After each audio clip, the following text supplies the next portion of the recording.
If you're considering getting a drone, particularly if you're interested in a Mavic Air, you need to watch this video. I'm Bill Snodgrass, and I'm a new drone pilot. This is my first drone ever, and I've had it, according to the app, I've got about 6 hours of flight time in. So I just wanted to have some follow-up comments from my first flight experience about the Mavic Air. This is the easiest piece of gadgetry that I have ever acquired as far as learning how to use. And I certainly don't consider myself an expert pilot, but I'm able to get the shots I want to get. I bought it for its video capacity, and I'm able to fly it and navigate it and get it back and land it and take it off pretty easily. So for a first-time flyer, absolutely a brilliant piece of equipment. The software in it makes all the mistakes that I possibly could make less likely. It's really easy to take off once you get it set up and started. It has auto takeoff, but frankly I probably have only used that once or twice or 5 times maybe since I got it. It's so easy to take off. You just pull the levers down and in, and it will start up, and then you can elevate it to whatever level you want to elevate it to.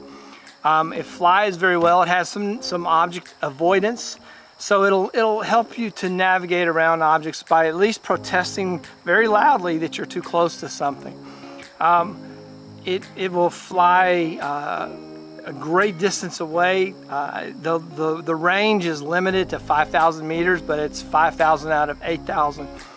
So I feel like it's going to fly much further than I'll be able to keep it in line of sight. The video I get from it is very satisfactory to me. I feel like some of it is very exciting, very interesting video. As a recommendation for buying it, I cannot think of any reason that you would not buy this, because my 2 complaints are definitely not deal breakers. The fact that it's this big, inside the case, I shove it in my camera bag. This is an amazing piece of photography equipment. I consider it one of my cameras.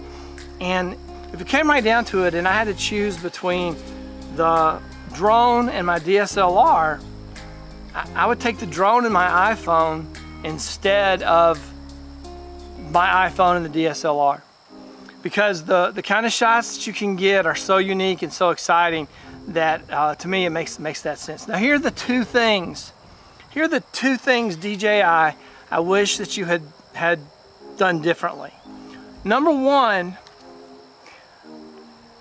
there's really no way to get the battery off pretty much without setting up the wings.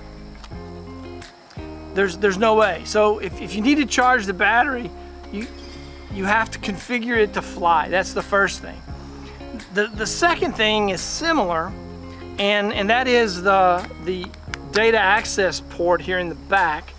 There is an SD card in here and a USB thing, and you can plug the USB thing in, but you have to power it up and let it go through its pre-flight, which means you also have to take the gimbal cover off.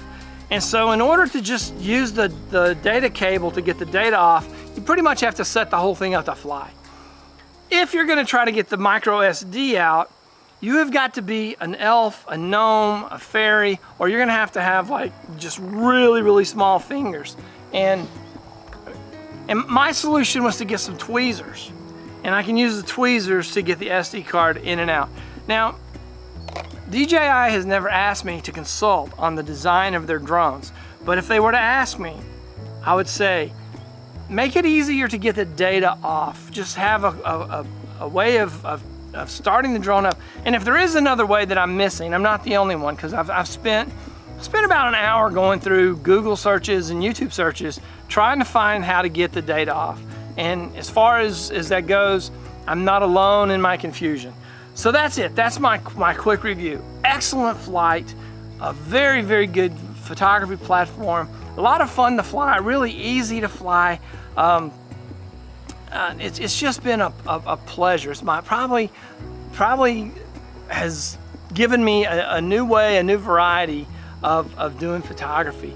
And for a first drone, literally the smarts of the drone overcome the stupidity of the pilot in a lot of ways, if you'll let the drone help you. I mean, you can override all the drone help features, but as for me, I'm not doing that. I'm gonna let the drone help me fly well.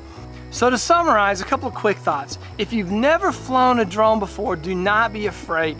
Get a Mavic Air and you're gonna be fine. If you have any kind of common sense at all and you take just the least amount of precautions and forethought, you're gonna be in great shape with this drone. So that's the first thought. Second thought, flyability. As for just general flyability, it'll easily hit the max that FAA will allow. It'll fly 17, 18, the different, depending on the wind and all those things, minutes. I had it out over this cornfield one time and brought it back in a hurry in sport mode, hit 44 miles per hour. To me, that's plenty fast enough for this pilot. The third thing is the video quality. I'm very excited by it. It pulls a MP4 off the disc, and there's so many options to set. I would recommend that you do take some time to watch some tutorials on all the camera settings and all the options that are available. But other than that, that little data port thing and the fact that you have to pretty much set it up to get the battery off, I have no complaints with this drone. Absolutely love it. I'm Bill Snodgrass. Thank you for watching this video. I don't do a lot of tutorials. I do mostly motivational, inspirational kind of things, and the tutorials I do are related to photography and videography. If that's something you think you'd be interested in, please subscribe to the channel. Leave me a comment, question, thought, concern, something I left out, something I forgot to say. If you have a Mavic Air, what do you think about yours? Love to hear from you. And that's all I got for this one, so I will see you in the next one.